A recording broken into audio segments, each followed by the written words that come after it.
you're almost missing the point of all of it if you can't bring the growth into the physical level. Most people are Mm. wanting to make their lives better materially. They want to feel better, but they want that to also lead to an actual better quality of life and a better life, like physical healing, better relationships. And when you open up the body with something like hula hooping, if you are doing spiritual work, for example, it helps to bring those kind of spiritual codes deeper into your body where they can actually shift things at the core physical level. And that's really what begins to shift the physical material level. So I actually taught a retreat. It might have been a little bit like advanced for its time, or um, in Hawaii, where I was using the hula hooping to open up people's bodies and then doing the sort of transmissions from my guides, the circle of light.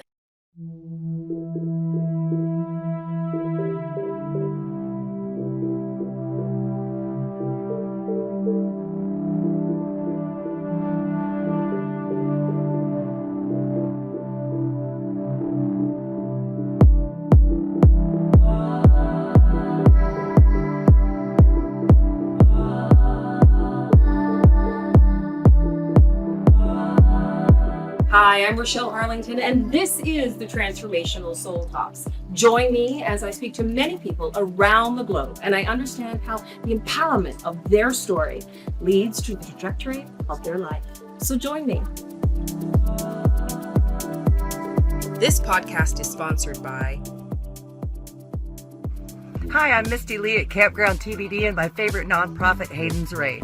Sometimes we need to fast from society, fast from our relationships, fast from our distractions, fast from the things that are clouding our mind from clarity that may be causing frustration or doubt.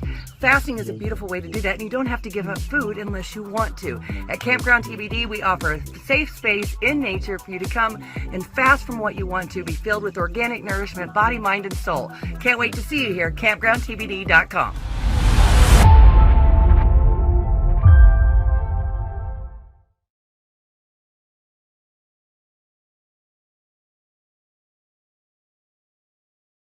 Hi, I'm Raschell Harlingten, and this is the Transformational Soul Talks.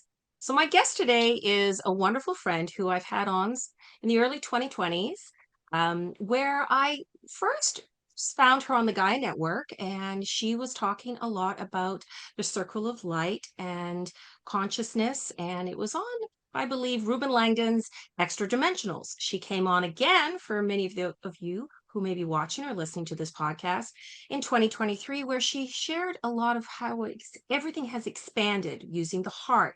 Everything is coming from the heart.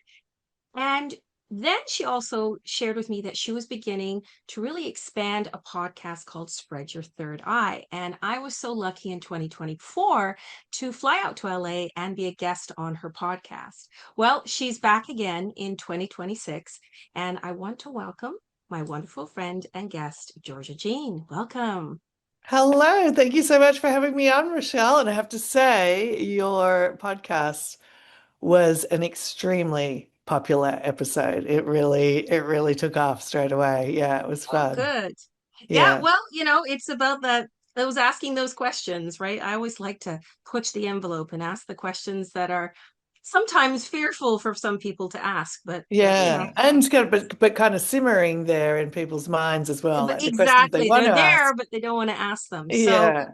yeah, so let's dive into a little bit about the podcast because I Yeah. know this was you did have a podcast before when I first Hmm. met you, but then you met up with a wonderful woman by the name of Mia, and the Yeah. two of you kind came together and formed this beautiful podcast called Spread Your Third Eye.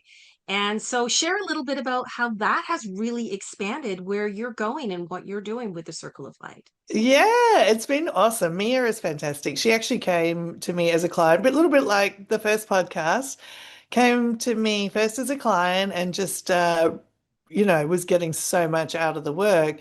But she also kind of wanted to start a podcast herself. So it just sort of unfolded after a while because then she was like, "Oh, would you come on my podcast if I started?" And I'm like, "Of course I'll come on the podcast." And then it just kind of evolved into, "Well, let's just do it together." Well, the Circle of Light is an energy. I had at this big spiritual event about 22 years ago now, I guess, and they came through. It's really a collective consciousness that is helping humanity to evolve, and based on who's asking the questions different streams of information come in. Like right now, we are channeling this energy called the architects of the avatar. And basically Hmm. that is they're kind of funny names, but it's basically the consciousness that is behind what designs like the human being avatar. If we think about, reality kind of being like this game of life, this video game we're Mm. all like trying to get through. And we're playing it through this avatar. And this energy that's coming through is actually helps to kind of program that avatar. So it also helps to delete the programs we no longer want. The other thing I really wanted to touch on a little bit was, and I know this is going back to 2011 when you first started this, was hula hooping. So I Yeah. want you to share with me a little bit about that because I find that really intriguing. Yeah. Yeah, Because totally. in you talk a little bit about how it does actually help you release some of the trauma, doing that Absolutely. with the hula Yeah. hoop. So, and Yeah. it is a game that children play a Yeah. lot. Yeah. Yeah. So I It, really like that. Yeah. yeah. So share with me a little bit about that. Absolutely. So I first had my event in 2004. And then, yeah, it was about, I think it was actually more like, well, maybe it was like 2011, 2012. I kind of just got into hula hooping. I had seen people years earlier doing this kind of hoop dance and being like, wow, that's so cool. And these chicks are really rocking it.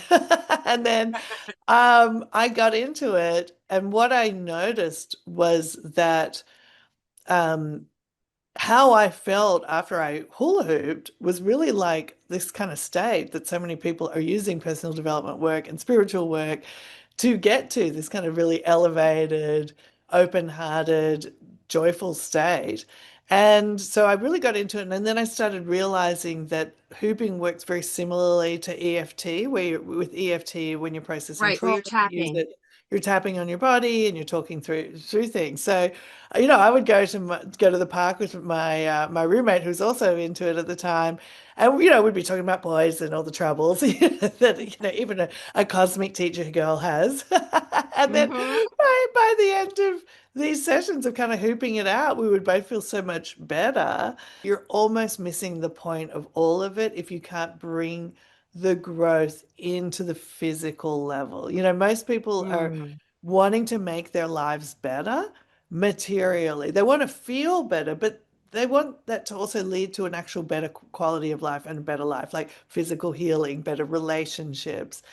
And when you open up the body with something like hula hooping, if you are doing spiritual work, for example, it helps to bring those kind of spiritual codes deeper into your body where they can actually shift things at the core physical level. And that's really what begins to shift the physical material level. So I actually taught a retreat. It might have been a little bit like advanced for its time, or um, in Hawaii, where I was using the hula hooping to open up people's bodies, and then doing the sort of transmissions from my guides, the Circle of Light, and then also going out into Hawaii afterwards and into nature and bringing in those codes of beauty from the island, and um, to help up level people's lives, change people's lives, and then it ended up changing my life. But I also, before I would go, I would hula hoop and do Release. like, because we have to. I would train my body to look at our altimeter. It's the thing that we're measuring our height in the Mm. sky. We wear an Mm-hmm. altimeter, and then that tells you when it's time to pull the parachute. And I wasn't pulling on time. That's why he told me Oh, my brain couldn't do it. Lo and behold, did he know that you would be a Lo very, that he very didn't know well, what he was, the kind of personality I am. You're like, you're saying yes. I can't do this? Okay, You're challenge like, I accepted. don't think so. I don't think so. But it was hard. It was very hard. I used all the tools I had and I used hula hooping to, help calm myself down. I would hula hoop and I would practice looking at the altimeter, watching it and practice the moves Oh, wow. until, So, because I needed to yeah, connect to that's, my body hmm under stress. You have to be able to, again, it's one of those things you have to be able to find that way to connect to your body under stress. So I thought if I could practice doing it while I'm hooping, it would kind of lock it into my body a little bit right. better. Because you're Yeah. doing one thing while you're doing something else. So Yeah, instead of that's right. Like having falling through the having sky, you're hula yeah. hoop. So that's why play is very good for the nervous system because it enacts that stay and play state as Mm, opposed to fight or yes. flight or total collapse, fawn or freeze. So play is very important. We really Yes. have to, keep play in our lives to stay regulated. But most of us got a lot of training, like, oh, you got to work hard all the time to be good and to be loved and, and do the dishes or else nobody loves you. So, Well, that's why I thought the hula hooping, when I was reading it, I thought this is very interesting because yeah. this is something that is innate to children. They'll pick up a hula hoop, they'll do Yep. things that are very normal to, moving themselves and And touching moving the themselves and spine. doing That, that. yeah. And so it Yep. calms them down, it releases them. Yep. But we tend not to pay attention to that, right? But That's now I'm right. thinking, but now you're sharing this, I thought this is interesting, right? It's It's really, really it's life changing. Get into these kind of subcultures. I love a bit of a subculture, obviously. And then so many people in the hula hooping subculture will talk about how it healed their anxiety, their depression, how their life changed. And also these kind of subcultures always also provide this community space too to share these activities, which is also profoundly healing for a lot of people who haven't been parented well or they don't have a safe sense of love or connection. You kind of can get cool. into these communities and it's a little bit why AA works for alcoholics because that group situation is giving people mirroring and being heard and seen in ways that they didn't experience in their childhood. And that kind of leads to this sort of like initial dysfunction that might, you know, trend towards addictions and Mhm. people are coping that way. So what it Oh, taught me was that when our mind is not in the way with the analysis and the self-criticism, our body is still learning. Or even if our mind is in the way, as long as we're drilling, it does get in the way. Yeah. our body is still learning and then Yeah. it'll just like bust out the move. And that helped me tremendously when I got to skydiving because, this guy saying you couldn't do it. I was like, but I know if I just keep walking to the door and jumping out of the plane, even though it's really scary and embarrassing and a lot of things, eventually I'll retrain my brain to be able to function under the conditions and my body will learn. And I don't think I would have got through skydiving without having learned those lessons from hula hooping first. Wow. Everyone, has these moments in their life.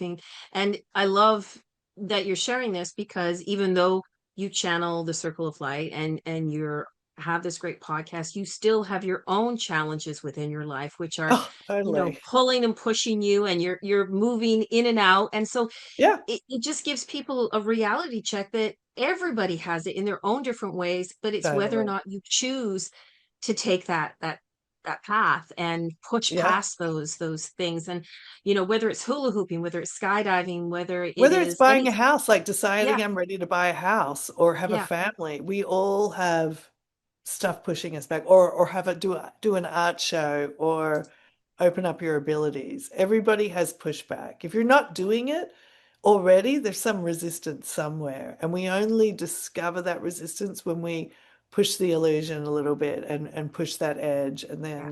then there's tools. There's so many tools the collective, the kind of troubles we see in the world today, and that's always been a big part of our work, is this planetary healing as Hmm. well. How can we help humanity consciousness evolve? It happens through people going into their resistance and us clearing our collective shadow. I mean, there's obviously still plenty of it out there right now. And Mm, unfortunately, a lot of the people in power seem to be holding a lot of the collective shadow, but we can still work on ourselves to find the power within And that's what is going to evolve humanity to move forward, and for us to make, as a collective, more beautiful decisions about how we want to coexist on this planet together. I love that. Wow.